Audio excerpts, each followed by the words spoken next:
बच्चे हमारे टॉट्स में अभी तक हमने जितने भी टॉपिक करे हैं, ठीक है, हमारे क्लैट के लिए दिल्ली यूनिवर्सिटी का एग्ज़ाम हो गया, सिम्बोसिस का एग्ज़ाम हो गया, पुणे का एग्ज़ाम हो गया, आईपी यूनिवर्सिटी के एग्ज़ाम्स हो गए, any random F exams, CLAT का एग्ज़ाम हो गया, ठीक है। ये जो हमारे टॉपिक हैं टॉट्स के, ये हमारे हर उस एग्ज़ाम को कवर करते हैं। उसके हिसाब से टॉट्स में बेटा अब हमारे पास लास्ट टॉपिक बचा है जिसे हम कहते हैं स्ट्रिक्ट लायबिलिटी और एब्सोल्यूट लायबिलिटी। अभी तक जो भी हमने चीज़ें डिस्कस करी हैं, there are number of points, you just need to read that lecture, that will be sufficient for you, that's my surety। आपको क्या करना है, I'm again repeating, आपको 100 आउट ऑफ 100 नहीं पढ़ना है, हमें क्या पढ़ना है, 100 आउट ऑफ 60 पढ़ना है। तो 60 कहाँ है, 16 स्लाइड्स में आपको मिल जाएगा वो जो पॉइंट्स हैं, ठीक है। चलो अब बात करते हैं हमारे टॉट्स के लास्ट टॉपिक पे, strict liability and absolute liability. Strict liability क्या होता है बेटा, आपने कुछ काम नहीं किया, ठीक है, मेरा काम था बच्चों को पढ़ाना, मैंने बहुत अच्छे से पढ़ाया, आई वेंट टू वेकेशंस, मैं वेकेशंस पे गई, एग्ज़ाम हुआ, सब के सब फेल हो गए, सब फेल हो गए। क्या हुआ, सब फेल हो गए। प्रिंसिपल ने मुझे बुलाया और बोला you are the responsible for the failure of your students. तो मैंने उन्हें बोला कि मैंने तो अपने बच्चों को पूरे नोट्स दिए थे। द कोर्ट विल से कि actually you are liable in any situation, reason being कि आपने ही अपने बच्चों को शायद ठीक से नहीं पढ़ाया, ठीक है। लेकिन मैंने यहाँ पे क्या किया, मैंने ना कुछ एक्सक्यूज़ दिया, I have given some excuse कि ma'am these are the notes, ये नोट्स हैं, ये देखो नोट्स, ये रहे पीडीएफ, ठीक है, ये रहे मेरे ऑनलाइन लेक्चर्स, ये रहे मेरे क्लास टेस्ट, ठीक है, और ये रहा मेरा क्विज सेशन, ये रहा मेरा डाउट सेशन, ठीक है, ये रहा मेरा रिवीजन क्लास का नोट्स, ठीक है, ये रहा मेरा ग्रुप डिस्कशन। इसके बाद प्रिंसिपल मुझे कहती you can go, you are not liable. Actual में क्या है, बच्चों ने ही पढ़ाई नहीं करी लॉकडाउन में, तो मेरे ऊपर कोई लायबिलिटी नहीं आई। It is called strict liability. जब भी कोई ऑफेंस कमिट होता है, ठीक है, और ये ऐसा चांसेस माने जाते हैं कि you are responsible for this act, ठीक है, लेकिन आप क्या करते हो, आप कुछ एक्सक्यूज़ देते हो गवर्नमेंट को। आप क्या करते हो, आप गवर्नमेंट को कुछ एक्सक्यूज़ देते हो कि इन वजह से अगर आप देखो तो मैंने तो वो ऑफेंस किया ही नहीं है। तो गवर्नमेंट क्या करती है, आपकी लायबिलिटी को हटा देती है और आपको उस चीज़ के लिए लायबल नहीं डिक्लेयर कर दी, mere some amount of compensation से आपको फ्री कर दिया जाता है। ऑन द अदर एंड अगर हम बात करते हैं एब्सोल्यूट लायबिलिटी, एब्सोल्यूट वर्ड से ही आपको समझ आ जाना चाहिए। एब्सोल्यूट का मतलब होता है, मीनिंग होता है absolutely, no condition, no defences, you are liable in any situation. Court कहता है, देखो स्ट्रिक्ट लायबिलिटी में हमने आपको 5 एक्सेप्शंस दी, I understand, but in absolute liability from the term it is very clear, no defence, no defence, ठीक है, कोई डिफेंस नहीं है आपके पास। ये ही स्ट्रिक्ट लायबिलिटी और एब्सोल्यूट लायबिलिटी में बहुत बड़ा डिफरेंस है। जब भी हम एग्ज़ाम में प्रिपेयर करते हैं, एक चीज़ ध्यान रखो, स्ट्रिक्ट लायबिलिटी स्ट्रिक्ट हो लेकिन थोड़ा सा लिबर्टी मिल सकती है, 5 बार लिबर्टी मिल सकती है। Absolute means absolutely liable, absolutely liable, no defence, ठीक है, मीन्स जो भी ऑफेंस हुआ है उसके लिए आप हर कंडीशन में लायबल हो, no defence will be there, ठीक है। अब चलो बात करते हैं हमारे स्ट्रिक्ट लायबिलिटी की डेफिनेशन कहती क्या है। Let's read this first of all. The principle of strict liability कब आया सबसे पहले, the principle of strict liability evolved in case of Rylands versus Fletcher.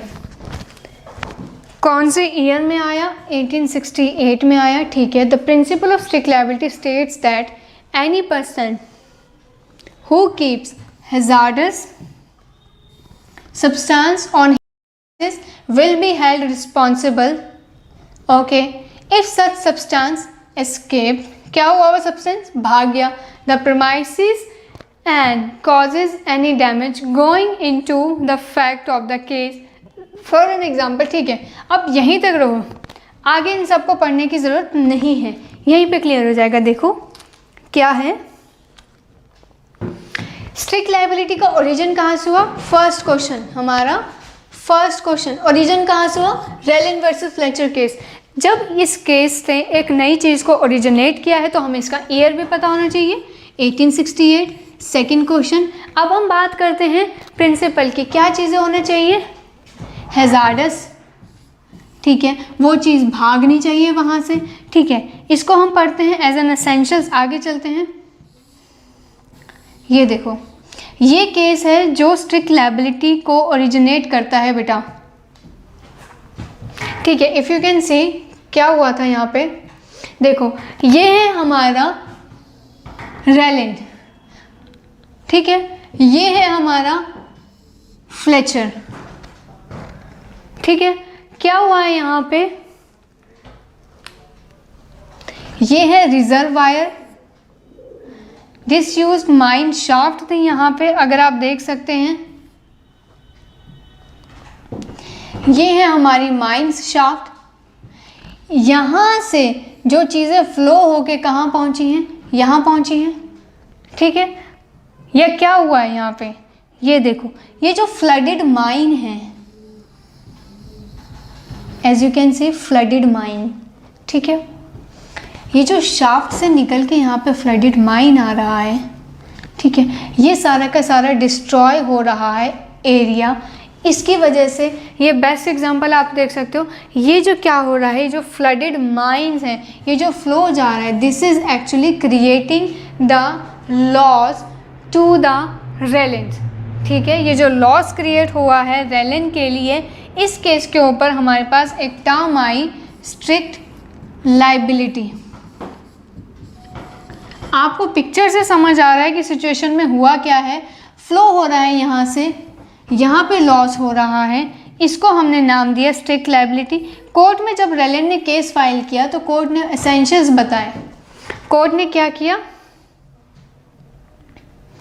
Essentials बताए। किस चीज़ के एसेंशियल? स्ट्रिक्ट लायबिलिटी के। अगर आपको ये चीज़ प्रूव करनी है कि देयर इज़ स्ट्रिक्ट लायबिलिटी, तो आपको 3 चीज़ें प्रूव करनी होंगी। पहली चीज़, डेंजरस सब्सटेंस, कोई डेंजरस सब्सटेंस होना चाहिए। सेकंड पॉइंट, वो सब्सटेंस वहाँ से एस्केप होना चाहिए। Third point, non natural use, non natural use होना चाहिए उस प्रोडक्शन का, उस चीज़ का। अगर ये 3 चीज़ें अवेलेबल हैं then you are liable for strict liability. क्या था हमारी ऊपर वाली स्लाइड में, अगर आप देखेंगे,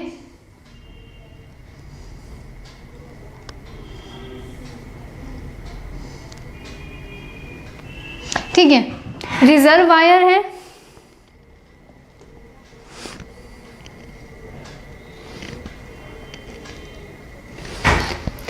ठीक है, जो है ये जो फ्लेचर का रिजर्वायर है यहाँ पे बेटा, ये क्या हो रहा है, जो माइन शाफ्ट से they are leaking and go creating the flooded mine. तो इस चीज़ के ऊपर केस क्रिएट हुआ है। यहाँ पे जो रेलिन ने केस फाइल किया है, तो कोर्ट ने बोला है फर्स्ट ऑफ ऑल हम 3 एसेंशियल्स बताएंगे, किस चीज़ के? स्ट्रिक्ट लायबिलिटी के। Whenever you will find any kind of question in regarding strict liability, you have to find out 3 things. First, the subject should be dangerous. Second, वो escape होना चाहिए, अपना बाउंड्री क्रॉस करना चाहिए। Third, उसका non natural use होना चाहिए। अब बात करते हैं हमारे नेक्स्ट स्लाइड की। नेक्स्ट में क्या बोला है? डेंजरस सब्सटेंस क्या होता है बेटा? ठीक है, what do you mean by dangerous substance? The defendant will be held strictly liable only if dangerous substance escape from his premises. कहाँ से एस्केप होना चाहिए डेंजरस प्रोडक्ट्स का? हिज प्रेमाइसेस से। For the purpose of imposing strict liability, a dangerous substance can be defined as any substance which will cause some mischief और harm if it escapes. Dangerous substance आप उसको कहोगे कि जिसके escape होने की वजह से किसी थर्ड पर्सन को हार्म हो रहा है, इंजरी हो रही है, ठीक है, उसे हम नाम देते हैं dangerous substance. Things like explosive, किस तरीके की चीज़ें? एक्सप्लोसिव होनी चाहिए, टॉक्सिक गैसेस हों, इलेक्ट्रिसिटी, एक्सेट्रा। एक्सेट्रा इसलिए है चीज़ें ऐड भी हो सकती हैं या बाद में डिफाइन भी हो सकती है। Can be termed as dangerous thing. Question की बात हम करते हैं, क्या क्या क्वेश्चन है हमारे पास यहाँ पे। डेंजरस, स्ट्रिक्ट लायबिलिटी में आपको यही वर्ड मिलेंगे, डेंजरस, प्रीमाइसेस से एस्केप किया, हार्मफुल होनी चाहिए अगर वो एस्केप हो जाती, किस तरीके की हूँ, इलेक्ट्रिसिटी टाइप की हूँ, एक्सप्लोसिव की तरह हो, टॉक्सिक गैसेस की तरह हो। यही है हमारे स्ट्रिक्ट लायबिलिटी में ऑब्जेक्टिव क्वेश्चंस। आगे चलते हैं, आगे क्या बात करी गई है। एस्केप क्या होता है? रेलन वर्सेस फ्लेचर केस में एस्केप क्या था? देखो, one more essential condition to make the defendant strictly liable is that the material should escape from the premises and should not be within the reach of the defendant after its escape। ये जो river shafts flow हो रहे हैं, यहाँ से जो जा रहा है, यहाँ से जो जा रहा है, इसमें बोला गया आपके पास उसके बाद क्या होना चाहिए? कंट्रोल नहीं रहना चाहिए, डिफेंडेंट के कंट्रोल के बाहर हो जाना चाहिए, उसको हम कंसिडर कर रहे हैं यहाँ पे क्या? एस्केप। कोई भी डेंजरस थिंग थी, any kind of dangerous thing, any kind of, ठीक है, एस्केप हो गई, कहाँ चली गई? प्लेंटिफ के घर के में चली गई, उसकी प्रॉपर्टी में एंटर हो गई, कहीं पे भी, anywhere which is harming the plaintiff property और एनीथिंग, ठीक है, उसको हम क्या कंसीडर करते हैं? एस्केप होना। नेक्स्ट अगर हम बात करते हैं नॉन नेचुरल यूज़ कैसे होता है।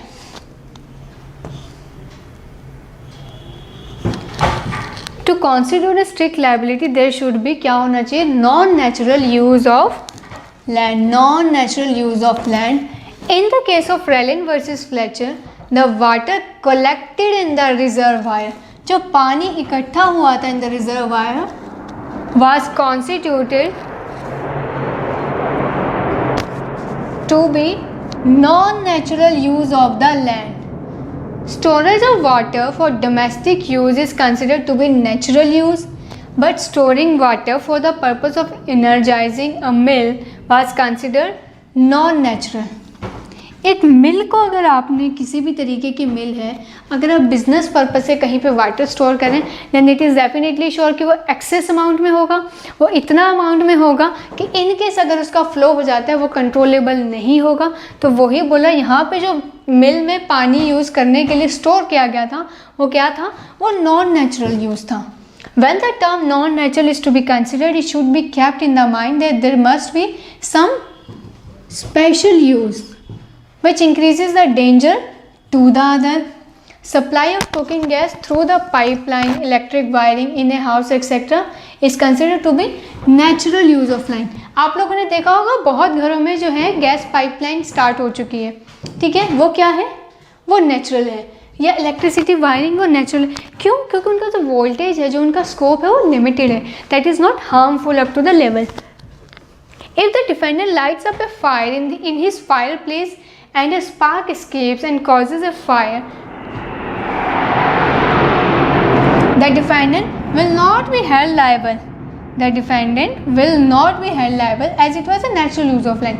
कभी हम छोटा bonfire करते हैं, ठीक है, या सिंपल एक्टिविटीज़ करते हैं, अगर मैं अपने नेबर को उस चीज़ को करने से रोकती हूँ, that will be considered as wrong, because वो क्या कर रहे हैं? वो नॉर्मल यूज़ कर रहे हैं, एक्सेस में यूज़ नहीं कर रहे हैं उस चीज़ का। तो इस चीज़ को हम अलाउ कर सकते हैं, लेकिन एक्सेस में फायर एक्सप्लोजन्स यूज़ करना, एक्सेस में इलेक्ट्रिसिटी यूज़ करना, एक्सेस में वाटर यूज़ करना, किस लिए यूज़ करना? For the non natural use. और इन केस अगर वहाँ से कुछ प्रॉपर्टी से कुछ भी वो चीज़ें जो हैं, एक्सप्लोजन, फायर, इलेक्ट्रिसिटी अगर एस्केप होता है, then there is a danger, तो वो चीज़ अलाउेबल नहीं है। क्वेश्चंस क्या है? नॉन नेचुरल यूज़ होना चाहिए, वाटर कलेक्टेड हुआ, उसके बाद हमने बात करी है consider to be non natural, emerging as a mill. Mill में जो था फ्लेचर ने जो क्या किया था? पानी रिजर्व किया था, एक्सेस अमाउंट में रिजर्व किया था, नॉट परमिसेबल। वो क्या था? डेंजर हुआ, एस्केप हुआ, तो ये कंसिडर किया गया कि वो लायबल हैं उस ऑफेंस के लिए, ठीक है, ये चीज़ कंसिडर है।